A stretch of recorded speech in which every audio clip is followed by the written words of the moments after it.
पत्रकारितेत साहेबराव गजभारे यांना पी.एच.डी. प्रदान. स्वामी रामानंद तीर्थ मराठवाडा विद्यापीठाच्या माध्यमशास्त्र विषयातील पत्रकारिता व जनसंवाद या विषयात मराठी वृत्तपत्रातील दलित अत्याचार विषयक बातम्या, एक संवादशास्त्रीय अभ्यास या विषय विद्यापीठात शोध प्रबंध मार्गदर्शक डॉक्टर प्राध्यापक राजेंद्र गोणारकर यांच्या मार्गदर्शनाखाली पूर्ण केले असून त्यांनी गरिबीवर मात करून शिक्षणातील उच्च पदवी विद्यावाचस्पती मिळवली आहे.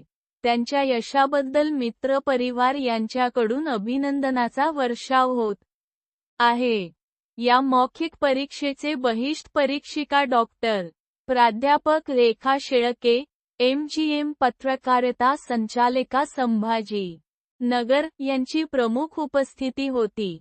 तसेच आंतरविद्या शाखेचे अधिष्ठाता डॉक्टर चंद्रकांत बाविस्कर, प्राध्यापक doctor Suhas Pathak, doctor Prashant Ghodwadikar, doctor Bhaskar Bhosale, Vishal Borgaonkar, doctor Anand Ghowadwadikar, Preeti Ghowadwadikar, Gajanan Ingole, Babu Jankalod, Prakash Taru, Maroti Bhosale, Shaikh Nazir, Bharati madam Kandharkar, Kaninde, Manohar Sonkamble.